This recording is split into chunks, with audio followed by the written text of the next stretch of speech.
Je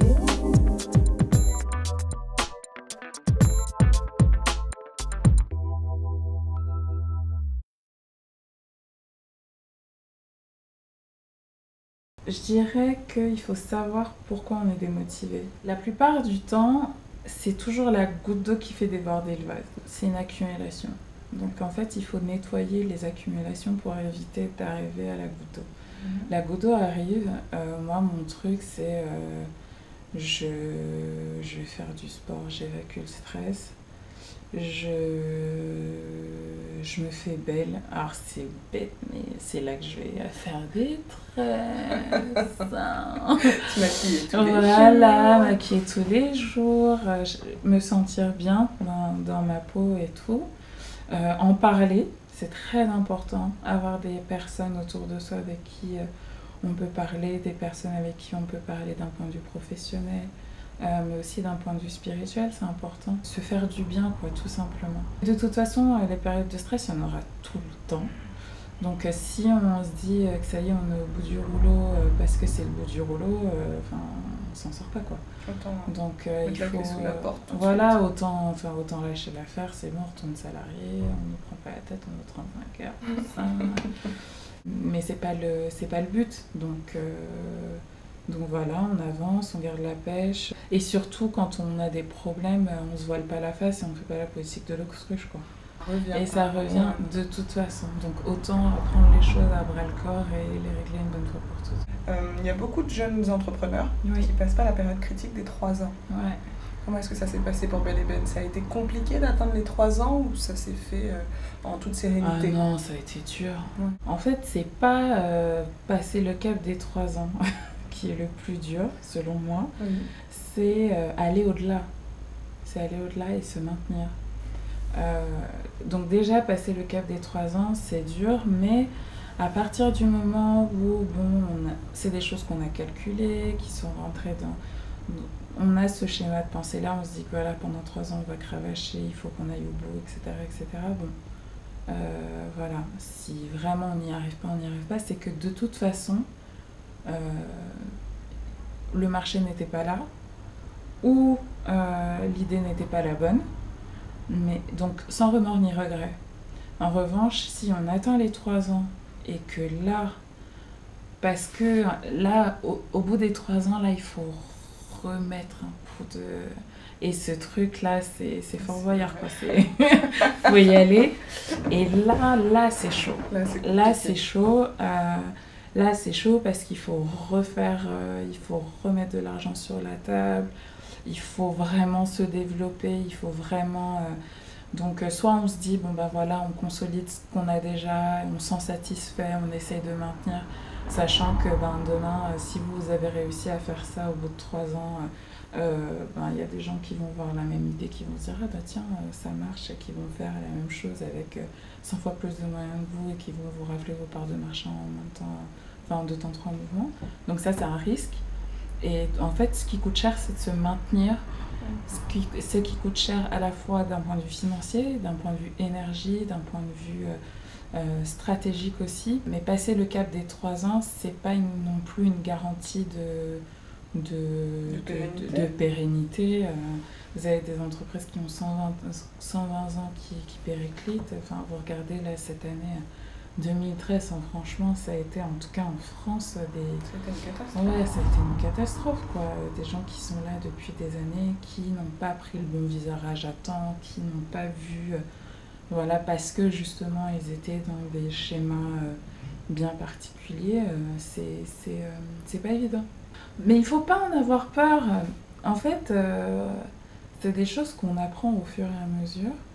Et en fait, il faut agir en conséquence. Tu sais que voilà, là, il y a la structure, machin. Tu te dis, voilà, ça va, on attend de clients, machin. Le chiffre d'affaires, ça va, il est stable, etc. Il est en croissance, machin, bidule, ok. Et là, si je veux vraiment passer le cap au-dessus, il me faut, je te dis n'importe quoi, 150 000 €. Bon, est-ce que tu les veux vraiment ou pas? Il faut aller les chercher. Voilà, mais tu as le droit de dire non, moi je veux pas. Finalement, je suis très bien comme ça, 150 000 €, ça fait beaucoup. J'ai pas envie. Tout ça simplement. Ça, tu sais, enfin voilà, c'est... Non, non, moi, je suis bien, là, je suis là. Il y a des gens, il y a des commerçants, ils sont là, ils ont leur boutique depuis 30 ans. Pourquoi tu veux qu'ils partent dans des délires? Enfin non, tu fais ce que tu veux. Alors, je trouve que dans la manière dont on envisage l'entrepreneuriat, on est toujours dans une espèce de course effrénée à la croissance, au développement, au truc, au machin, sans penser, tout ça avec des aspects financiers, sans penser à la personne, les personnes dans l'entreprise, comment vont-elles se développer, elles, personnellement, quelles sont leurs envies, quels sont leurs désirs, quelles sont leurs sources de motivation et comment faire en sorte que le projet de départ puisse permettre de rentrer dans ce cadre-là. C'est l'entreprise qui doit s'adapter aux personnes qui la constituent. Pour moi, c'est ma manière de voir les choses. En fait, il faut voir ça comme un avantage, le fait d'être entrepreneur, plus qu'un inconvénient. Moi, en tout cas, c'est comme ça que je vois les choses. C'est-à-dire que si j'avais été salariée aujourd'hui au même niveau de responsabilité que j'ai aujourd'hui, je n'aurais jamais pu avoir la qualité de vie que j'ai aujourd'hui. Ça nécessite des aménagements. Le matin, je me lève, je vais déposer mon fils à l'école, je vais au sport. J'aurais commencé à 9h dans n'importe quelle autre société, ça n'aurait jamais été possible. Ensuite, j'arrive au travail, j'ai des personnes à qui je confie certaines missions, j'en ai qui me sont propres. Je gère mon emploi du temps comme je le souhaite. J'ai des urgences, je gère mes priorités. Il y a des choses qu'on juge urgentes à ma place, mais moi, c'est pas mes urgences. Mes urgences, 4h30, il faut être à l'école. Donc ça, c'est dur. C'est le fait d'être par monts et par vous, etc. Il faut être bien organisé. Je pense que le conseil que je donne à tout le monde, c'est le matin, on se lève, on se fait une liste de tout ce qu'on a à faire dans la journée ou dans la semaine, qu'on organise en fonction des jours de la semaine. En se disant voilà, j'ai tant de rendez-vous, j'ai ça à faire, j'ai ça à caler, etc. On se fait son agenda et on respecte son agenda. Et c'est vrai que j'ai la chance, c'est une chance ou c'est quelque chose que j'ai appris, je pense que c'est les classes préparatoires en fait qui te préparent à ça, c'est que je travaille très vite. C'est rare que je sois plus de 3 heures sur une même chose. J'essaie de gérer les choses en fonction de mon efficacité. Et quand j'estime que je ne suis pas suffisamment efficace pour faire quelque chose, eh ben, je le confie à quelqu'un dont c'est l'expertise. Je sais pas faire, donc ça sert à rien que je perde mon temps. Voilà, j'ai payé quelqu'un qui va faire ça à ma place, qui va bien le faire, mieux le faire. Voilà, et moi, le temps que j'ai, je le consacre aux choses dont je sais pour lesquelles je suis efficace. Il y a le sport le matin, ça c'est vraiment mon temps à moi. J'essaye d'aller au hammam ou au sauna au moins une fois tous les 2 mois, un truc comme ça. Tu ne fais pas que travailler. Ouais, non. Et après, c'est vrai que même si tu travailles pas, t'es pas derrière ton ordinateur, tu travailles quand même. Toujours. T'observes. Voilà, même en vacances, tu t'as beau dire que tu travailles quand même. Enfin, je prépare, je fais à manger.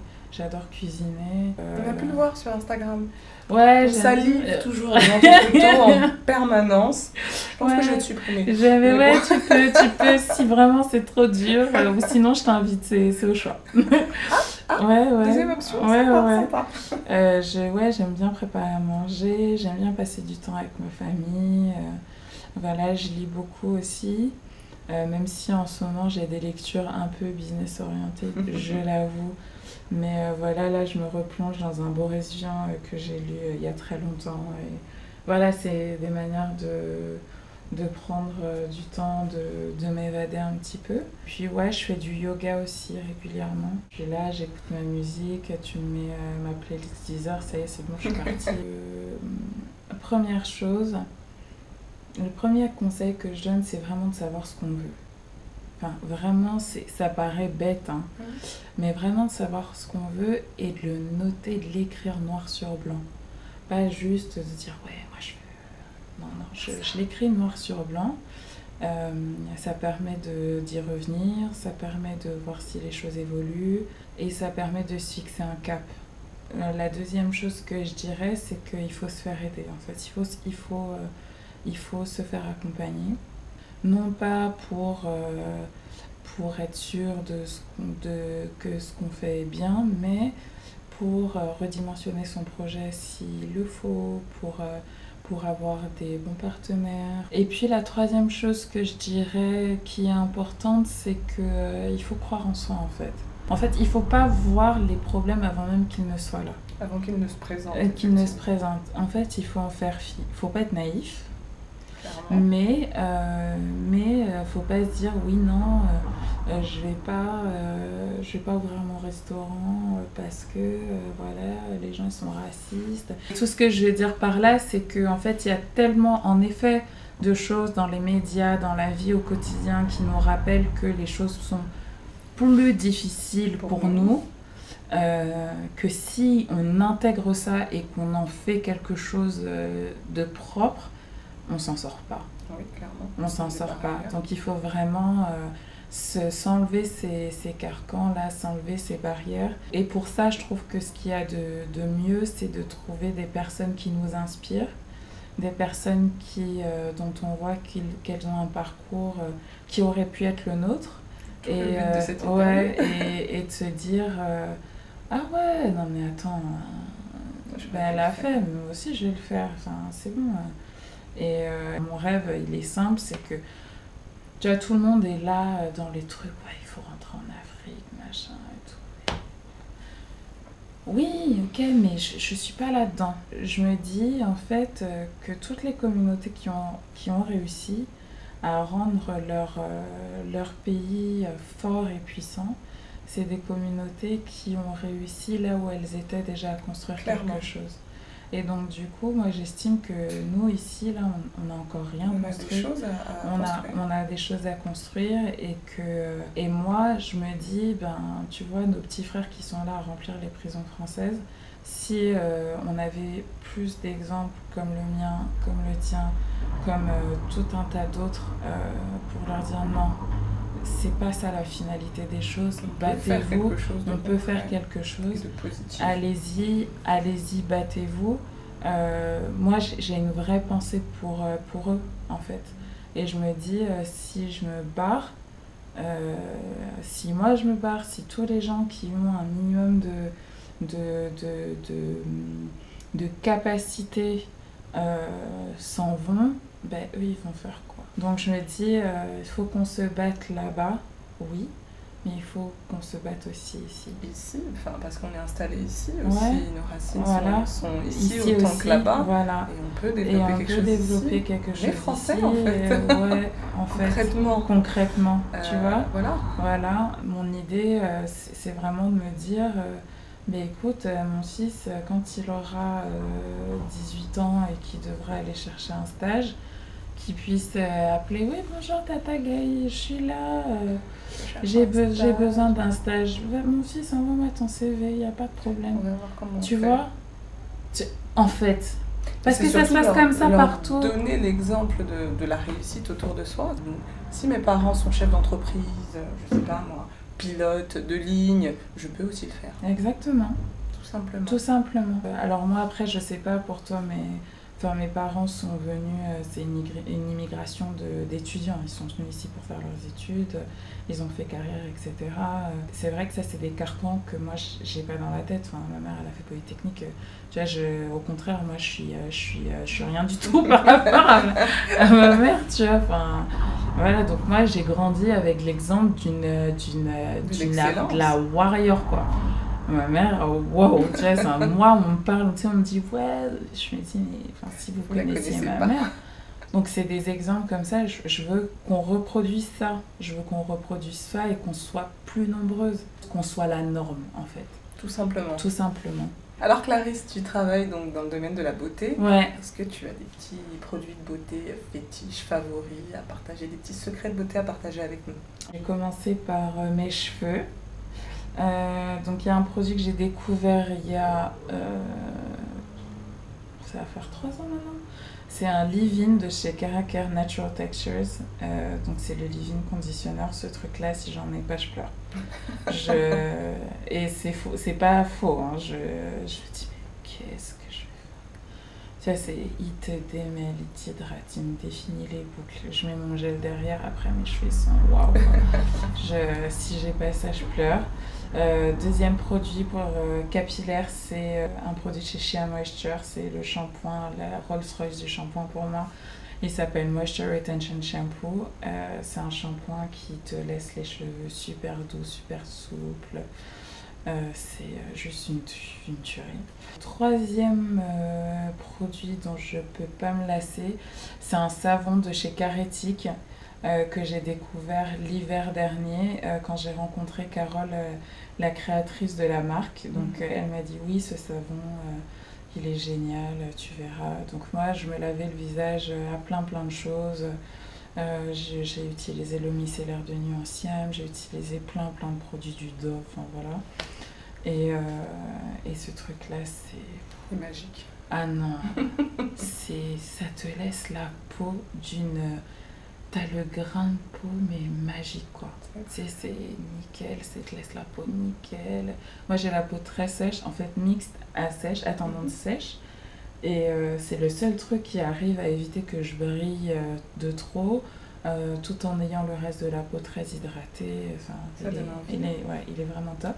En plus, il est fait avec du beurre de karité bio, du Bénin et tout. Donc l'idée en plus d'aider des femmes là-bas à produire du karité d'excellente qualité, ça me parle aussi. Après, l'autre truc dont je peux pas me passer pour le visage, c'est le fluide matifiant de chez Nuanciam. Je dirais même que je vais faire un combo, même si je devrais passer et le fluide et la crème. Avant, j'utilisais des produits qu'on trouve dans le commerce, en pharmacie, parapharmacie, qui en fait n'étaient pas adaptés à nos peaux. Et ouais, Nuanciam, c'est vraiment top. Et l'autre produit dont je me passe pas, c'est une crème pour le corps. D'ailleurs, c'est ce que j'ai mis là sur les trucs. Alors, je sais pas si on les voit, les paillettes un petit peu. Mais... Je vois, enfin moi je vois, après la caméra, ouais, je sais pas. C'est la crème, c'est le lait velouté de chez Biolissime. Ça fait 2 ou 3 ans que je l'utilise maintenant et le lait, il est top. Il est top. Il te réduit les taches. Moi, j'avais plein de taches sur les jambes. Il te réduit les taches, il te laisse le film pailleté, ça sent bon la papaye. Même quand j'en ai plus, mon mari me dit mais qu'est-ce qui se passe? Qu'est-ce qui se passe? Ouais, t'as mis quoi là? Non, c'est pas comme d'habitude. Comment ça, t'en as pas? T'en as plus? Ah bon? Ouais, c'est vraiment ça, c'est mes produits favoris. Après, je tourne beaucoup parce que pour les besoins de la boutique et parce que je suis une testeuse de produits. J'aime bien tester un peu des nouvelles choses. Le reste, ça peut un peu changer, mais ça, c'est vraiment la base. Ça bouge pas. Ouais, ça bouge pas. Eh bien, merci beaucoup, Gaï, pour cette interview qui était vachement bien. Qu'est-ce que je voudrais dire aux jeunes filles entrepreneuses en devenir? Battez-vous. N'ayez pas peur de vous dépasser, n'ayez pas peur de tout ce qu'on peut vous dire, de toutes les limites que vous pouvez vous mettre vous-même et qu'on peut vous mettre aussi sur le chemin. Ce ne sera pas facile, je ne vous le cache pas, mais au moins vous aurez la satisfaction de travailler pour vous, pour vous-même et d'être allé au bout de vos ambitions. Vous pouvez retrouver mes aventures d'entrepreneute sur un Tumblr que j'ai créé spécialement pour répondre à toutes les questions que je recevais par email très régulièrement, qui s'appelle Afropian Entrepreneur avec un E, donc c'est au féminin.tumblr.com. Donc je donnerai les coordonnées à la jolie demoiselle pour qu'elle puisse les mettre en lien. Et puis n'hésitez pas, si vous avez des questions, à me les envoyer, je vous y répondrai volontiers.